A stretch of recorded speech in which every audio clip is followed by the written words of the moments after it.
அஊது பில்லாஹி மினஷ் ஷைத்தானிர் ரஜீம். பிஸ்மில்லாஹிர் ரஹ்மானிர் ரஹீம். அஸ்ஸலாமு அலைக்கும் வரஹ்மத்துல்லாஹி வபரகாத்துஹு. மங்காத ஒளிபரப்பும் சூரியன், நில்லாது சுழலும் பூமி, பூமியின் அழகா சந்திரன் என அனைத்தையும் படித்து பரிபாலித்து வரும் அல்லாஹ்விற்கே எல்லா புகழும். அல்ஹம்துலில்லாஹ் அல்ஹம்துலில்லாஹ் வஸ்ஸலாத்து வஸ்ஸலாமு அலா ரசூலுல்லாஹ் என்று சொல்லி நான் சில அடையாளங்களை சொல்கிறேன்.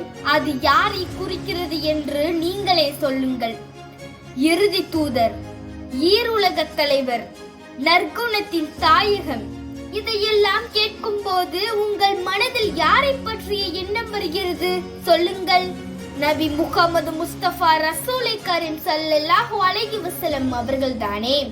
கண்ணியத்திற்குரிய அல்லாஹ்வின் நல்லடியார்களே, அதுதான் உண்மை. நம் தலைவர் முகமது நபி ஸல்லல்லாஹு அலைஹி வஸல்லம் அவர்கள் கரை காண முடியாத கடல், கடக்க முடியாத சமுத்திரம், கரைபடியா சொக்க தங்கம். இப்படி வார்த்தைகளால் வர்ணித்துக் கொண்டே போகலாம். ஆனால் வெறும் புகழுக்காக மட்டும் அனுப்பப்பட்டவர் அல்ல நபிகள் நாயகம் ஸல்லல்லாஹு அலைஹி வஸல்லம் அவர்கள். மாறாக அவர்களை நாம் பின்பற்ற வேண்டும், அவர்களின் வழி நடக்க வேண்டும். நாம் நடக்கிறோமாம்? அவர்கள் சொன்ன வார்த்தைகளை நாம் பின்பற்றுகிறோமாம்? இல்லையே. ஏன்? அதற்கு காரணம் யார்? சிந்தியுங்கள்.